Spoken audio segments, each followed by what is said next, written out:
¿Sí me veo? Sí, ¿verdad? Nos quedamos con el banquete.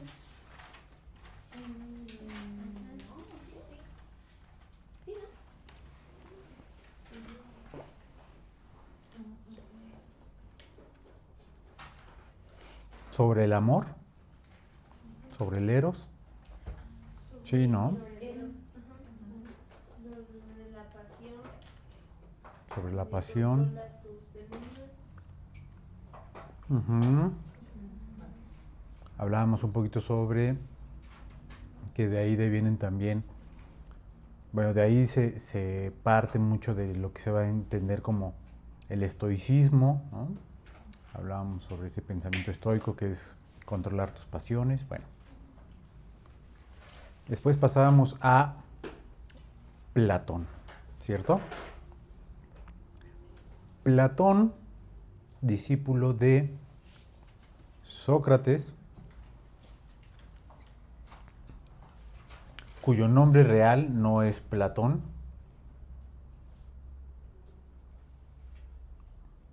Ese es un apodo. Ese es su apodo, Platón. ¿Cuál es su nombre? ¿Alguien sabe su nombre real? ¿Platón era apodo? Le decían Platón. ¿Con el mismo nombre de Platón? O sea, ¿Eh? decir de que sea una combinación de sus dos. O le decían Platón porque tenía la espalda muy ancha. Aristócles. Aristócles. Su nombre real es Aristócles. Platón es porque tiene la espalda muy ancha, significa el de la espalda ancha. Pero pues es cuando el apodo trasciende más que el nombre. El nombre real es Aristócles, alias Platón, alias el espaldón.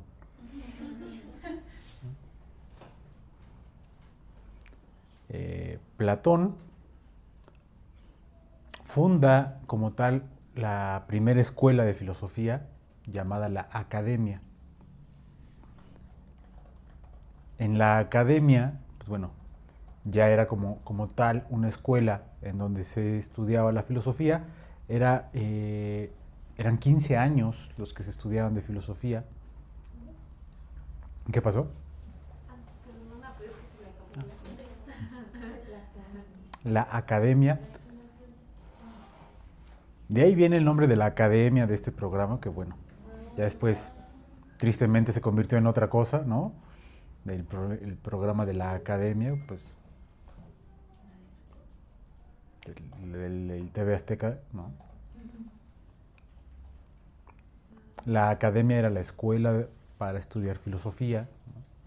Eran 15 años para estudiar, para poder convertir en filósofo. Y bueno, dentro de la filosofía platónica, decíamos, su forma de producir nuevo conocimiento, es decir, su postura epistemológica, es la dialéctica. La dialéctica como forma epistemológica, como forma de producir nuevo conocimiento. ¿Vale?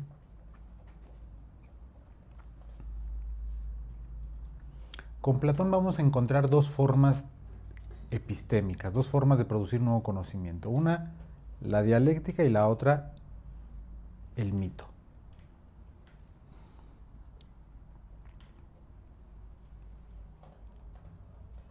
Vamos a hablar primero de la parte dialéctica, ¿vale? La dialéctica guarda una idea interesante que es, pues bueno, poner a dialogar a dos o más ideas o a dos o más personajes para que esas dos o más ideas o personajes pues puedan poner en contrapunto, ¿no?, diferentes pensamientos y con ello pueda surgir un nuevo conocimiento, ¿no? Es decir, aparece un personaje con una idea, aparece otro personaje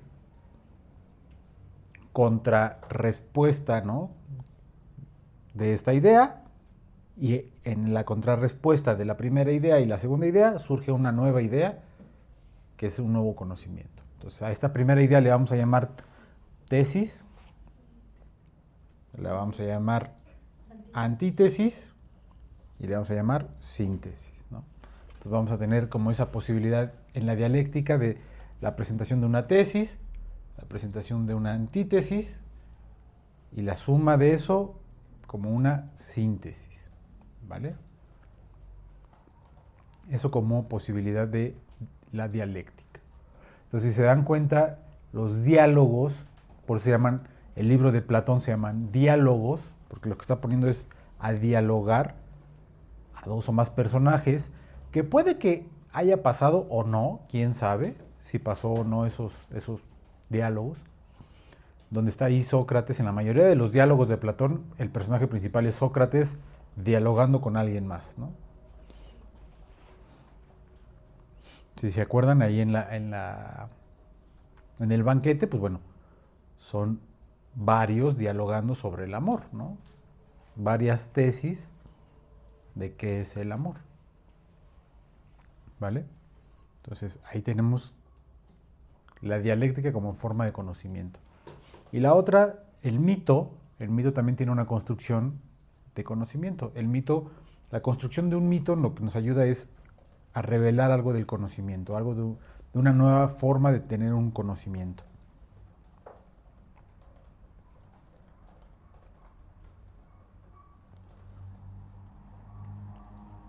Ahora, hablemos un poquito a profundidad sobre la filosofía platónica, ¿no? Platón es considerado el filósofo idealista, ¿okay? Platón es considerado el padre del idealismo. ¿Qué es el idealismo? ¿Qué es ser idealista? ¿Lo han escuchado? ¿Qué es ser idealista? Pues es que todo vaya como hacia una idea, no hacia un punto específico, estructurado y que así podría ser. Ok, nos suena a que podría ser un concepto del idealismo. Lupita, ¿a qué te suena el idealismo? Ponerle expectativas y sí a algo, o sea, porque me vino a la mente el de idealizar a las personas, Idealizar a las personas, ok. de que pones expectativas propias a que las cumpla esa persona, o sea, no lo ves como tal, lo ves como quieres que sea. Ok. Sí, también puede ser, ¿no? A ver, voy a tratar de explicar el idealismo con un ejemplo que aparece en el mismo diálogo del banquete. Dentro del banquete explica uno de los filósofos qué es el amor a partir del mito del andrógino, ¿se acuerdan? Y dice, bueno, rápidamente les platico, regresamos a los mitos, ¿no? El mito del andrógino, si se acuerdan, el andrógino es este ser perfecto, ¿no? ¿Entonces los platiqué? ¿Lo platicas 8 días? ¿No? No. ¿Lo platicé otro día? Sí. Sí. Bueno, ¿se acuerdan del mito del andrógino, no? Que era este ser perfecto, ¿no? Circular, donde no necesitaba a nada ni a nadie, donde los dioses le apostaban a Zeus que no podía crear algo perfecto, entonces estaba ese ser perfecto, ¿no? Ese ser ideal, ¿no? Que entonces, en tanto que no necesitaban los dioses empezaron a desaparecer, Zeus castiga al andrógino, lo parte a la mitad, y entonces una parte sale para un lado y la otra parte sale para el otro. Y entonces cuenta la leyenda desde entonces, cuenta el mito que estamos buscando a nuestra media naranja, nuestra otra mitad, para poder encontrar el amor, ¿no? En tanto que fuimos separados de nuestra completud, el amor es buscar a esa otra parte que nos complemente. Eso es el amor platónico. ¿Lo han escuchado? El amor platónico porque viene del mito de Platón, ¿no? Que es el amor que complementa, pero es el amor idealizado, es el amor idealista, es decir, el amor que solamente vive en el mundo. Para Platón el mundo está dividido en dos. En el mundo de las ideas y el mundo material.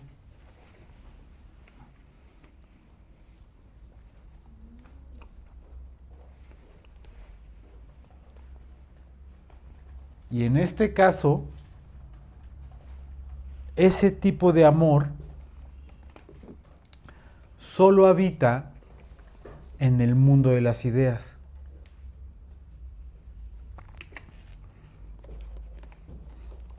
Por eso es el idealismo de Platón. Para Platón, lo único que va a importar, lo que realmente importa, es decir, lo bello, lo estético, la verdad, el amor, el saber, vive únicamente en el mundo de las ideas. Todo lo que vive en el mundo material no es más que una representación burda y barata del mundo de las ideas, dice Platón.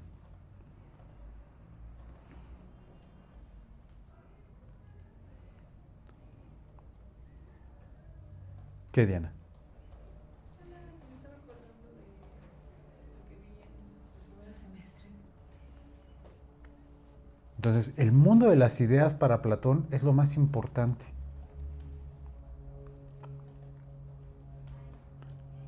Es lo que tiene relevancia, es lo que tiene peso, es lo que realmente tendría que importarnos, es el mundo de las ideas. A eso se le llama idealismo.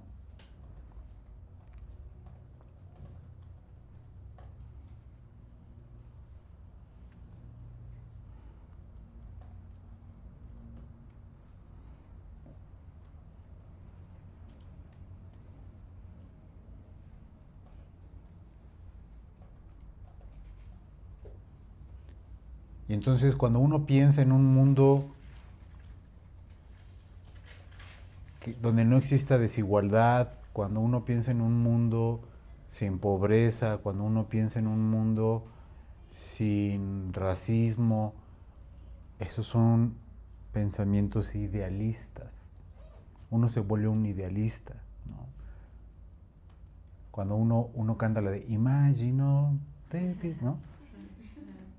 Eso es un mundo idealista, ¿no? Uno se vuelve idealista.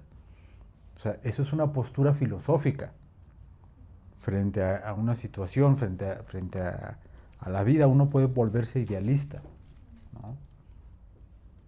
El idealismo es una postura filosófica en donde la verdad, donde el ser, donde lo bello pertenece al mundo de las ideas, donde uno puede alcanzar eso como una idea. Sin embargo, no puede materializarse, mas no por ello puede ser una idea. Puede ser una idea.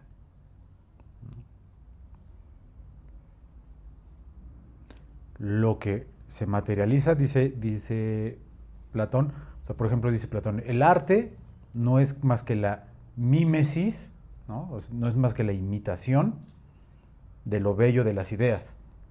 O sea, el artista no es más que un imitador de lo bello de las ideas. Eso es lo que dice Platón, ¿no? Entonces, para Platón todo el tiempo va a ser esta parte de la división entre el mundo de las ideas y el mundo material, ¿no? ¿Vamos bien? Él siempre dándole un peso mayor a el mundo de las ideas. Y a ver, pues, películas que hablen sobre ese amor ideal, pues tenemos varias, ¿no? Pues Disney, ¿no? Pero a mí me gusta mucho pensar, por ejemplo, en Diario de una Pasión, ¿no? Diario de una Pasión es un amor, es muy cursi, ¿no? Pero es muy idealista, ¿no? Está muy tóxica. A ver, pero ¿quién no quiere un amor así? O sea, un amor en donde uno muera de viejito con su pareja en el último suspiro, así, y los dos se mueren al mismo tiempo sin que... No. ¿No? ¿Nadie? No, sí, O sea, que es la cuestión, ¿no? Que entras en controversia porque es irte mucho a la idea del amor romántico y saber que el amor romántico pues te lleva a la violencia, te lleva a vínculos muy pues violentos. O sea, se dice tóxico ahorita, pero la verdad es violento. Es que no sé si sea romántico o idealista, ¿no? Es que parte de esa idea. Sí, o sea, porque ya si nos metemos al romanticismo, que ya es otra línea, si el romanticismo nunca acaba bien, ¿no? Pregúntale a todas las obras de Shakespeare, del romanticismo. Ni una obra de Shakespeare, o sea, todas las, sí, Romeo y Julieta, Otelo, todas esas acaban decapitados, descuartizados, envenenados, ¿no?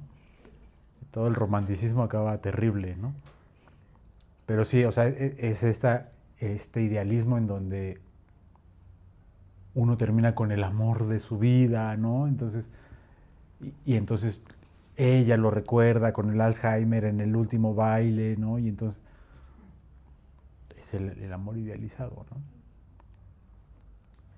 Ahí, justamente como sobre todas esas idealizaciones, ¿no?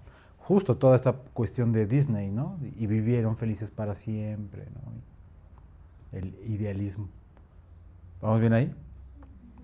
Bueno, entonces Platón va a proponer también otra serie de mitos para explicar varios de los diálogos, ¿no? Y por ahí les dejé que investigaran un poquito sobre el mito de la caverna, ¿no? Que me parece uno de los mitos más interesantes y relevantes para poder discutir qué encontraron del mito de la caverna. A ver, platíquenme.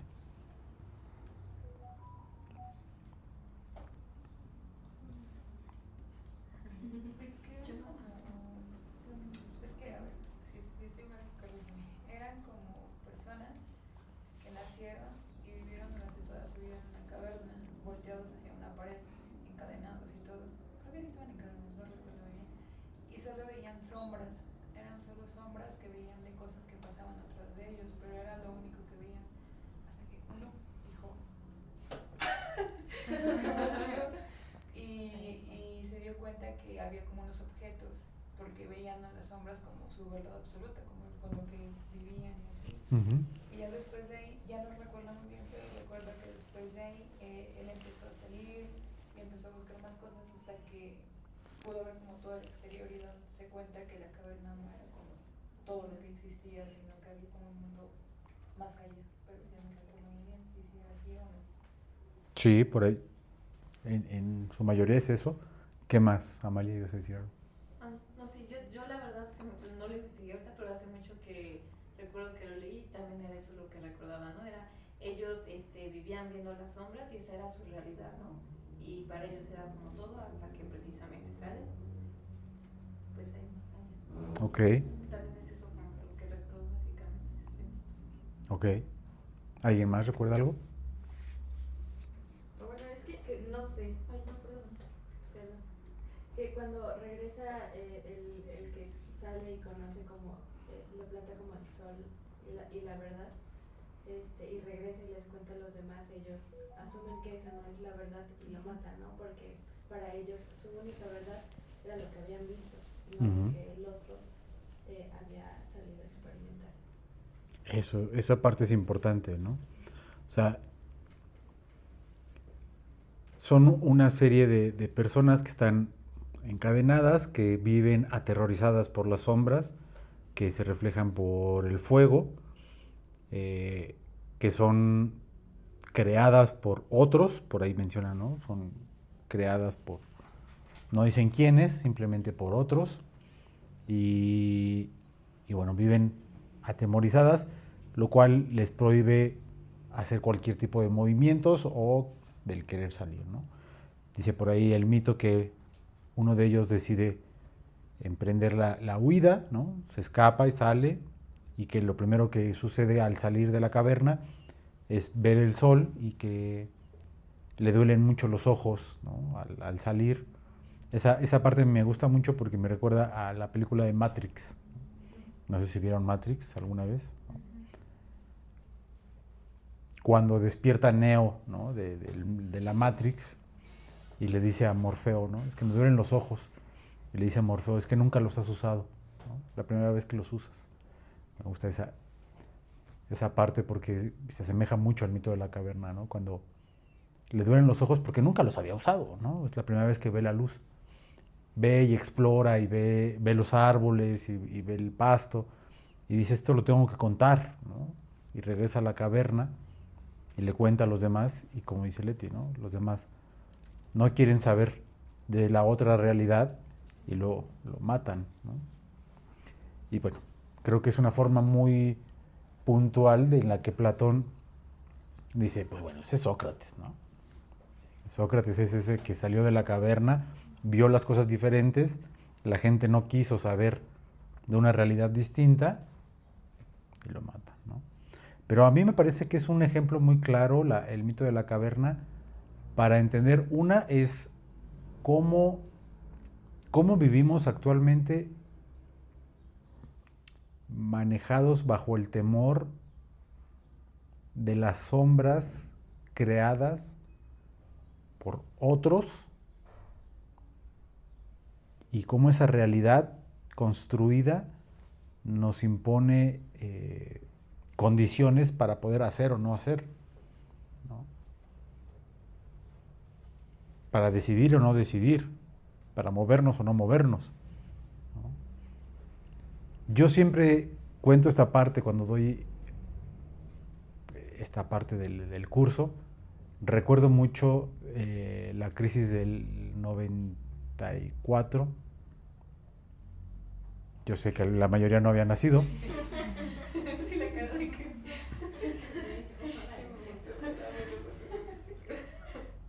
Pero les voy a platicar rapidísimo. Algunos ya habíamos nacido, ¿no?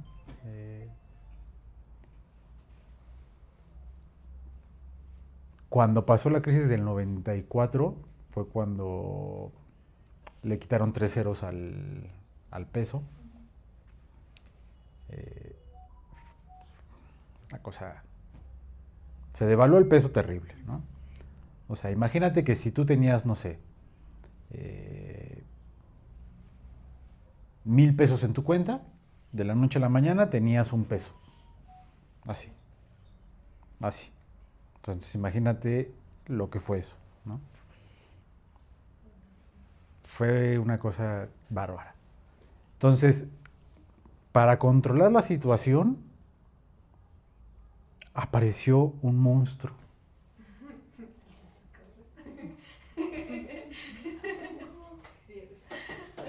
Pero salía en la televisión, salía en los periódicos, ¿o no, Eli? El chupacabra. Salía con López Dóriga, pero salía en los periódicos. Y las abuelitas, yo me acuerdo que mi abuelita me decía, hijo, no salgas. Y dieron toque de queda, ¿te acuerdas? Sí, te lo juro que no podías salir de tu casa. O sea, salían las noticias, y así como ahora lo vi en Facebook, ¿no? Así, en ese entonces, el peso que tenían las noticias era tan grande para la gente en México que si salían las noticias era una realidad, era una verdad. Eran las sombras creando una realidad para la gente. Y entonces, te lo juro que era un terror. Era una psicosis colectiva en el país por el chupacabras. Y ahorita... ¿Es tipo pandemia? O sea, parecido, o sea, no como tal, porque pues pandemia se de que el virus, ¿no? Pero hubo toque de queda. Sí hubo toque de queda, ¿eh? Sí hubo toque de queda y sí había... ¿No te acuerdas? No, tenía 2 años. Pero sí recuerdo el chupacabras, pero que no recuerdo. ¿De qué te acuerdas, Eli? Pues en todos lados había así como Atacó ajá. Y atacaron acá. Entonces ya no sabían por dónde estaba, pero en todos lados se morían animales y personas. Y se robó a no sé cuántos niños y gente entrevistada en las noticias, no, yo lo vi. Y te lo juro. Y luego salían programas por ejemplo, yo veía los Expedientes Secretos X, ¿no? Y eran programas especiales de los Expedientes Secretos X con el chupacabras, ¿no? O sea, se hizo todo un boom así. Digo, de la pandemia creo que fue una forma también, creo que fue un virus real, por supuesto, pero fue una forma también pues de control, ¿no? Por supuesto, no podemos negar que se controlaron muchas cosas. Como se han controlado y se siguen controlando un montón de cosas y se seguirán controlando un montón de cosas, porque hay algo que se controla, que es la realidad, ¿no? O sea, a mí me parece increíble, por ejemplo, ahora con todo lo del 3 y Atlas, ¿no? Ahora hay gente que está realmente asustada y atemorizada y, o sea, todo lo que sucedió el 11 de septiembre con lo de las Torres Gemelas, todo eso pues son cosas controladas, o sea, y no es que yo sea un conspiranoico y un loquillo. A ver, no, ahorita ya lo estamos viendo, ¿cuánto hace que pasó lo del chupacabras? 30 años, ¿no? Ya ahorita. Pero ya hay película de leyendas, porque yo la vi. ¿La del chupacabras? Sí, la leyenda de los chupacabras. Pues, o sea, imagínate, ya después de 30 años, yo digo, güey, o sea, me da risa y digo, qué jalada, cabrón, ¿no? Qué jalada, pero en verdad la gente estaba asustada, estábamos aterrorizados. Y en las noticias era un terror y un terror y un terror. ¿Por qué? Pues porque la gente no salía a protestar por todo lo que estaba pasando. Había una crisis enorme en el país, había una devaluación enorme en el país. Y es una manipulación de la información. O sea, es lo que te digo, es el mito de la caverna. Y nadie decía nada. Y nadie hacía nada. O sea, y pasó lo de la crisis, pasó lo del error de diciembre. Nada de eso saben, ¿verdad? Por supuesto que no lo saben, ¿no? Se devaluó la moneda, las elecciones las perdió el PRI. Se cayó el sistema. No, Política. ganó el PRD y se cayó el sistema y de pronto cuando regresó el sistema ya había ganado el PRI, ¿no? Y después mataron a Colosio, ¿no? Pero nada de eso se dijo, absolutamente nada, ¿no? O sea, todo eso se congeló, nadie dijo nada. Pero es a lo que voy. No es ni la primera ni la última vez que va a ocurrir que se maneje la realidad. O sea, lo que quiero que veamos, y eso es lo que nos permite la filosofía, es entender que la realidad no existe. La realidad se construye. La realidad se construye y hay quienes van colocando ciertos instrumentos para construir esa realidad.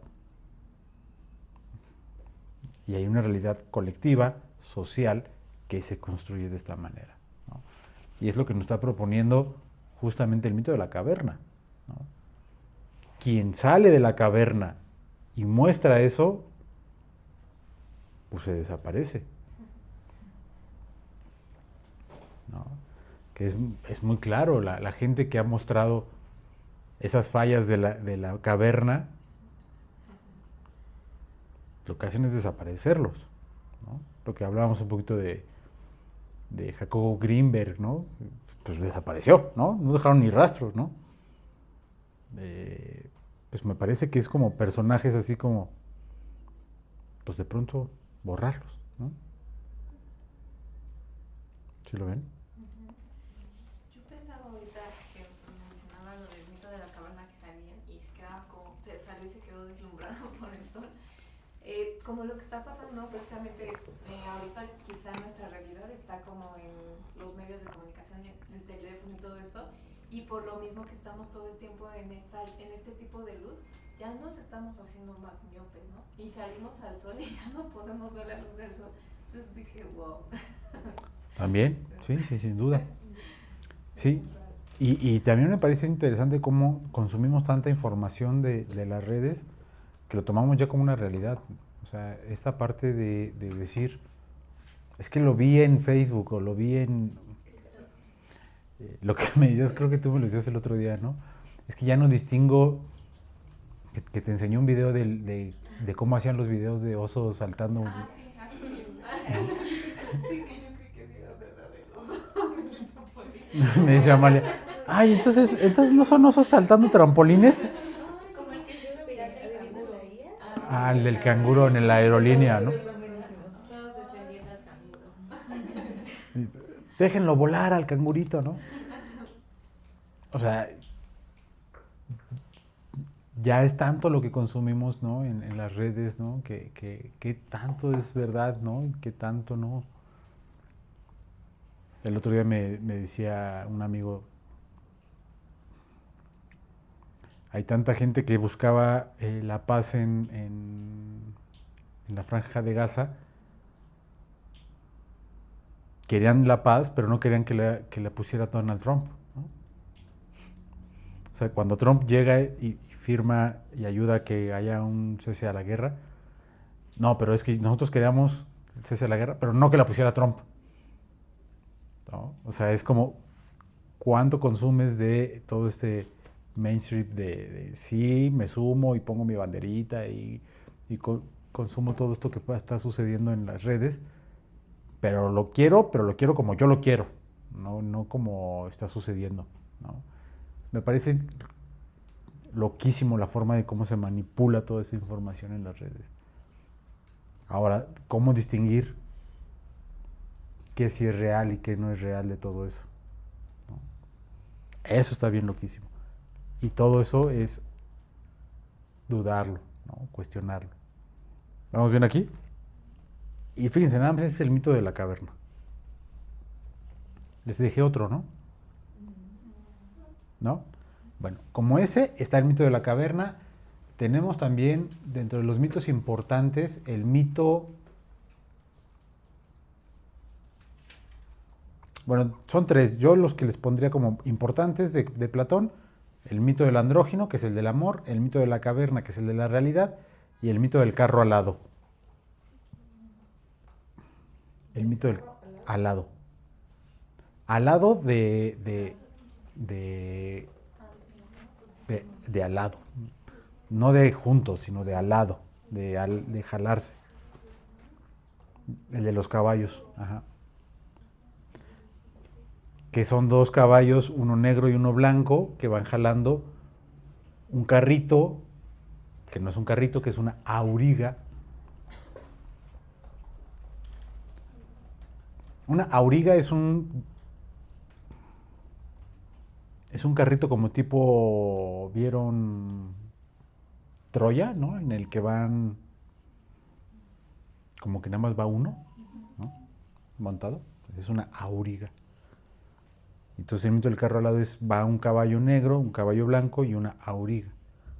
Ese mito lo escribe Platón para explicar otro diálogo que se llama La República.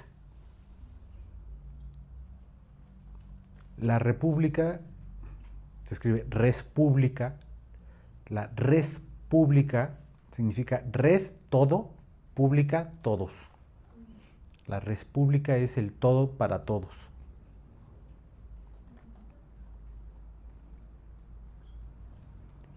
La intención de pensar en Platón una república es pensar justamente la construcción de una Grecia junta, un todo para todos, ¿no? Y entonces el mito del carro alado es la primera idea de la división de las almas. Fíjense, esta es la primera vez que se hace una división de las almas, pero un poco con un corte político. Todavía no es una cuestión de una división de las almas tan psicológica, sino más bien el alma pensado como una división política. Porque dice que son tres tipos de alma: la del caballo negro, la del caballo blanco y la de la auriga. La del caballo negro, que es el alma irascible, perteneciente, ¿Qué caballo es? el negro, perteneciente a los guerreros,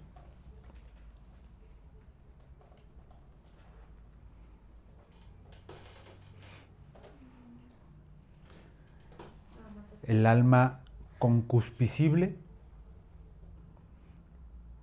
del caballo blanco, concupiscible. Ahí tiene unas SC en medio que no me acuerdo por dónde van. Concupiscible.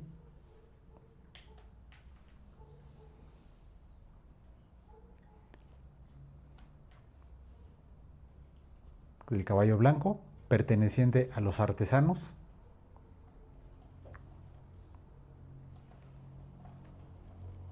Y el alma racional,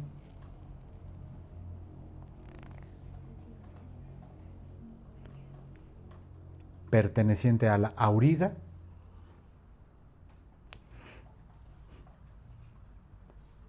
que esa es asignada a los gobernantes y a los filósofos.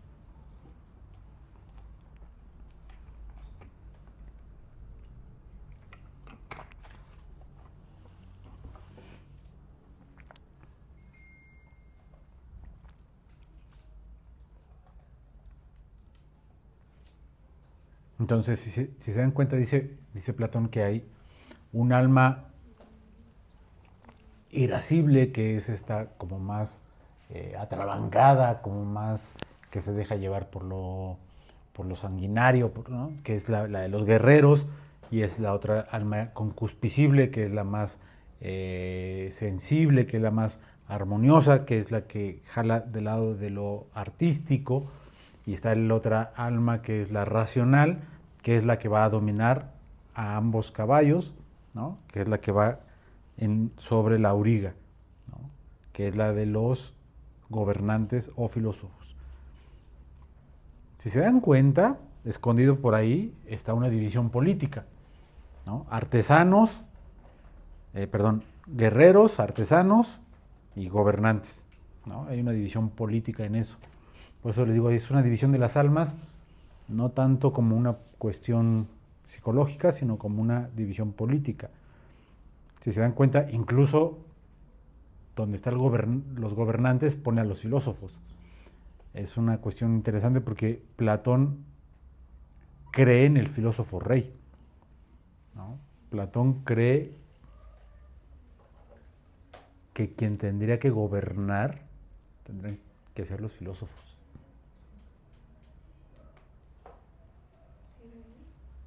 ¿Mm? Es que no me acuerdo en qué clase, que justamente tenía la idea de que los gobernantes tenían que ser filósofos porque los presidentes solamente pensaban como que en ellos al final, y los filósofos pensaban en el bienestar. O sea, como que pensaban como que las reglas, pero no solamente a conveniencia. Es que para Platón, quien tendría un mayor rango de pensamiento de la ética, del bien, del saber, del ser, pues son los filósofos. O sea, ellos tendrían que gobernar porque tienen una mayor amplitud del conocimiento que un soldado, que un guerrero o que un artesano, ¿no? Pero si ustedes se dan cuenta, por ejemplo, en las revoluciones, quien termina gobernando no son los más grandes pensadores, ¿no? Por ejemplo, en la Revolución Francesa,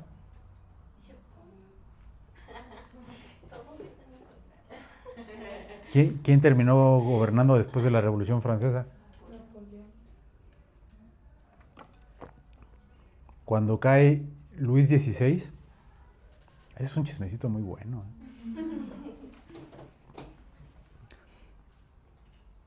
Cuando Luis XVI cae y es estrenada la guillotina afuera del Palacio de Versalles, Robespierre es el que lidera el movimiento de la Revolución Francesa. Robespierre. Y no hubo un dictador tan despiadado como Robespierre. Fue una masacre lo que hizo Robespierre. Peor que cualquier emperador francés. O sea, la revolución cubana, ¿quién quedó como gobernante? ¿No? O sea, la revolución cubana la empezó ni siquiera un cubano, ¿no? La empezó el Che. Pero ni siquiera le quedó el Che. Se echaron al Che y quedó Fidel. Fidel era el matón, ¿no? Fidel quedó como gobernante. ¿Y ve cómo quedó Cuba? ¿No? Y tiene que ver con esa cuestión, ¿no? Por ejemplo, del control. ¿Cómo fue la cuestión idealista del Che?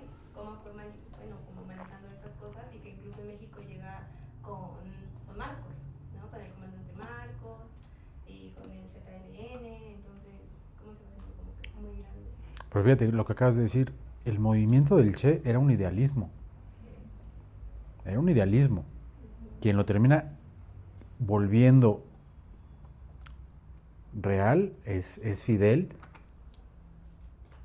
pero se vuelve algo, o sea, el socialismo como una idea es algo increíble. Materializarlo se vuelve algo insostenible, ¿no?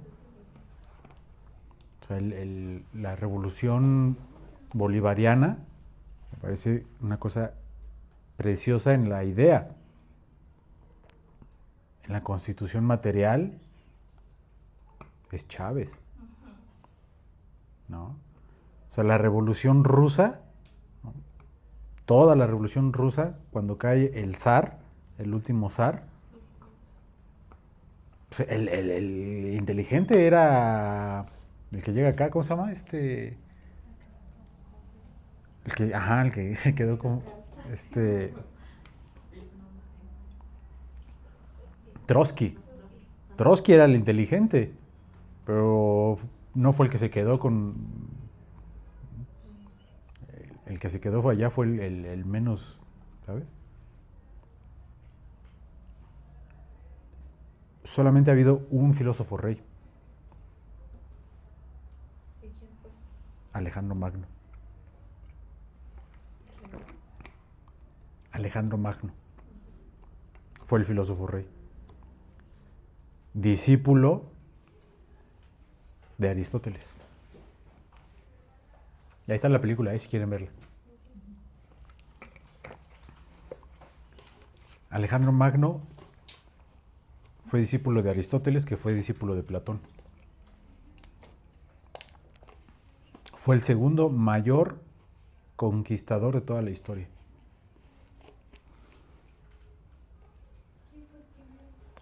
Genghis Khan.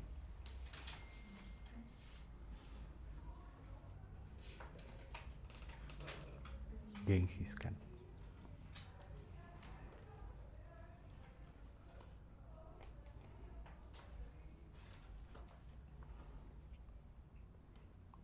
Bueno, ¿vamos bien hasta ahí? Entonces, Platón, con toda esta cuestión del idealismo, pues a mí me parece interesantísimo, pero lo llevó a una gran ruptura con su gran discípulo, Aristóteles. Porque entonces con Aristóteles le dice a Aristóteles, oiga maestro, me parece increíble lo que está proponiendo, pero nosotros no vivimos en el mundo de las ideas. Vivimos en el mundo material. Vivimos en la materia, vivimos en lo caduco, vivimos en lo que se está echando a perder, no en lo perpetuo de las ideas. Porque dice Platón, las ideas nunca mueren. Pues sí, pero nosotros sí. Entonces ahí está justamente la ruptura que tiene Platón y Aristóteles, ¿no? Entonces Aristóteles va a ir hacia el otro lado. A Aristóteles lo que le va a importar es el mundo material. Y entonces Aristóteles va a tomar su propio camino, su propia distancia y va a formar su propia escuela. Se va a llamar el Liceo.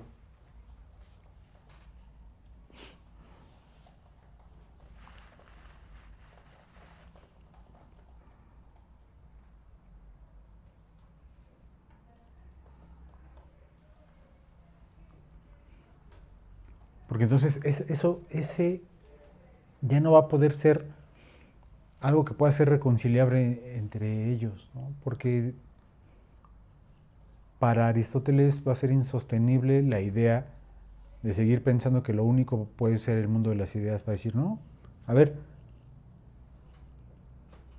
si nosotros vivimos, comemos, soñamos, habitamos el mundo material, lo bello, lo estético, todo tiene que ser pensado desde el mundo material. Y entonces ahí se vuelve la Civil War. O eres Team Platón o eres Team Aristóteles. Y ahí empieza, y ahí dice Hegel, muchos siglos después dice Hegel, toda la filosofía, a partir de ese punto, es una nota a pie de página o de Platón o de Aristóteles.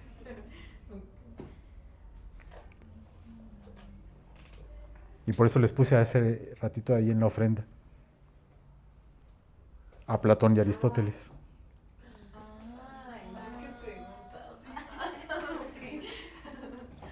Qué preguntas.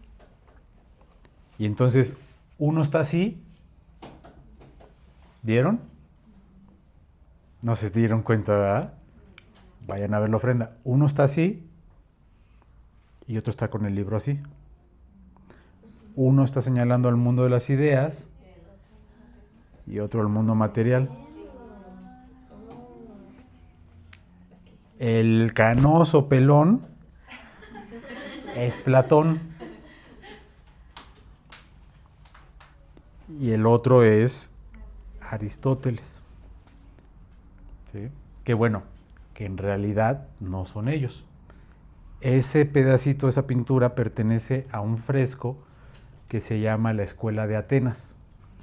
La Escuela de Atenas es un mural, es un fresco que está en el Vaticano, en el Museo del Vaticano, justo una sala antes de entrar a la Capilla Sixtina.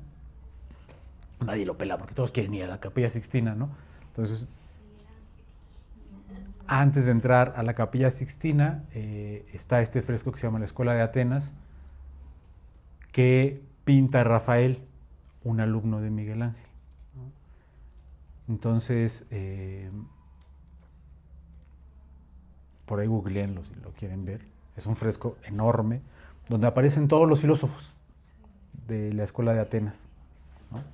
Donde aparece Sócrates, Platón, Aristóteles, los presocráticos, Anaximandro, Anaxímenes, Pitágoras, aparecen todos.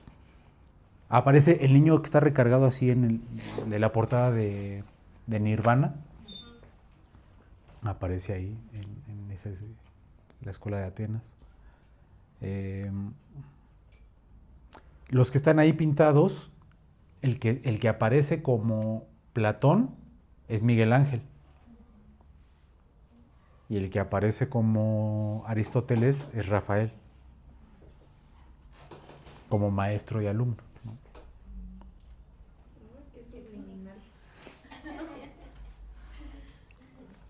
No, está muy bueno, ¿eh? Y cada pedacito de la Escuela de Atenas que quieras pensar, o sea, Diógenes aparece así en la escalera, ¿no? Tirado. Está muy bueno el cuadro. Cada pedacito que quieras entender de la Escuela de Atenas tiene para pensar.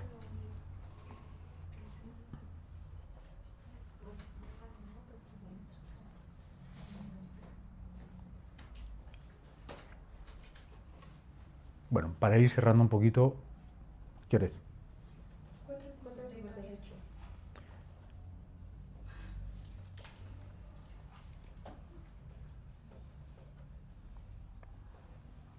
Entonces, con Aristóteles daríamos el paso a pensar justamente el nacimiento de, ahora sí, de un pensamiento más materialista, ¿no? Y entonces ahí nacería ya no un idealismo, sino un materialismo. Entonces cuando uno dice, ay, que soy materialista, no es porque te gusten los iPhones,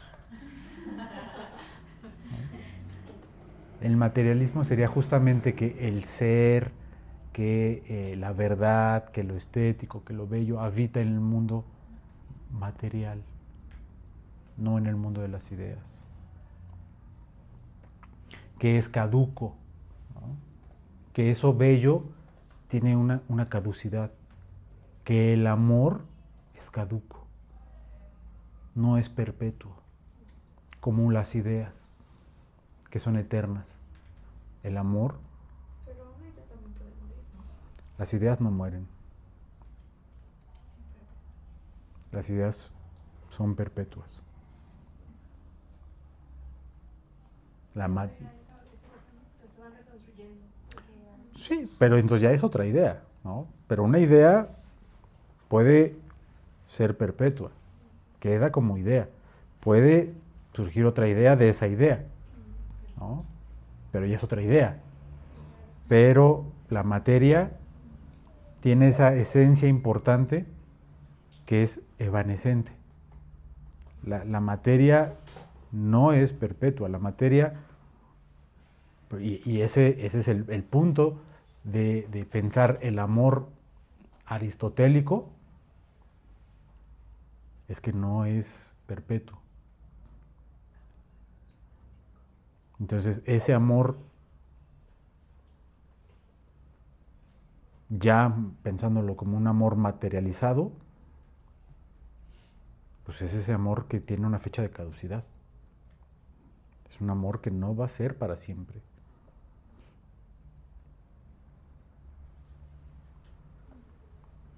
Hay un libro muy bonito de Octavio Paz que se llama La llama doble, que así se presenta él, ¿no? El libro así empieza. Hay miles de libros de amores platónicos. Este es un amor aristotélico. La llama doble. Y a ver, si Ryan Gosling nos presenta Diario de una pasión como amor platónico, nos presenta el mismo Ryan Gosling Blue Valentine, ¿ya lo vieron? Como amor aristotélico. ¿A poco no? ¿Ya lo vieron? ¿Tú, Eli? Sí, que sí la vi, pero no me acuerdo de la película. Termina y te quedas así. ¿Qué pedo? Es la vida. No se los voy a spoilear, véanla. Blue Valentine. Blue Valentine. ¿Y cuál era la otra? Diario de una pasión. Ah, esa ya la vi. O sea, hay 4 películas de amor de Ryan Gosling que tienen que ver. A ver, ¿cuál es? Es que yo pensé en la cara. Diario de una pasión, Ok. que esa es la del aristotélico, la del platónico. El amor aristotélico es Blue Valentine. La La Land, por supuesto.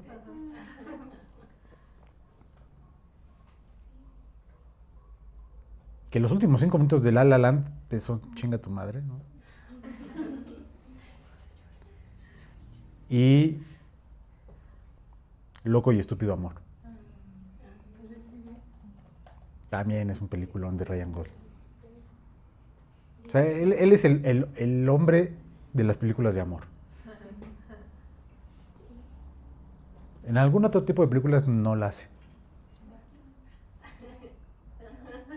Bueno, Barbie también la hizo. ¿Eh? Nadie se acuerda de Drive. Yo lo conocí en Duelo de Titanes. En la de Fútbol Americano. Ah, sí. O la otra, la de una futurista, ¿no? También hace Blade. ¿Sí es la de Blade Runner? No, Blade. Sí, Blade Runner. Sí. Blade Runner 2040 o... Bueno.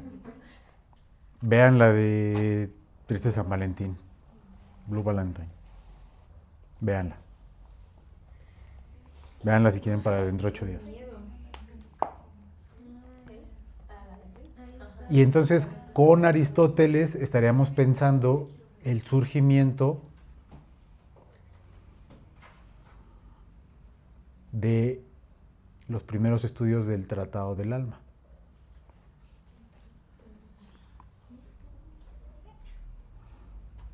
Con Aristóteles estaremos pensando ahí los primeros estudios del Tratado del Alma.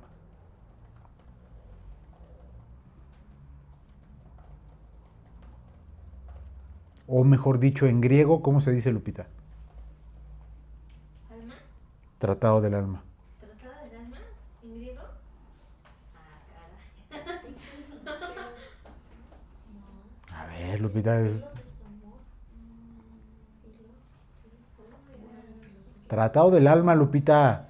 Sí, alma. ¿Qué es la palabra de alma? No acuerdo. Leti, ayúdame. Lupita, Tratado del Alma.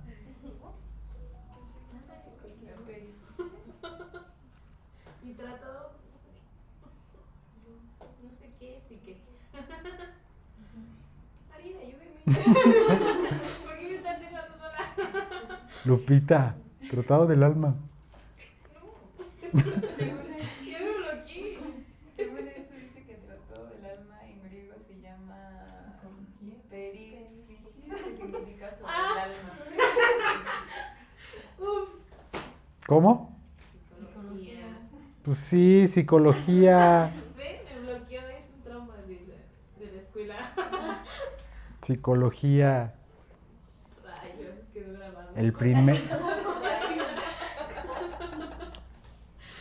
El primer libro que se llama, literal así, Psicología, lo escribió Aristóteles. Es el padre de la psicología.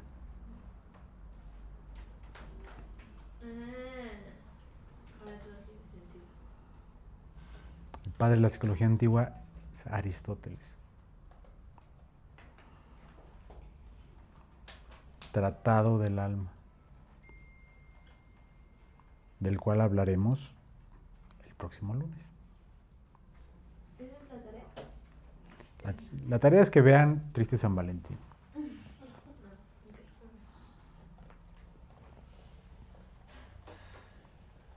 Bueno, ¿Lo puedo poner en el grupo?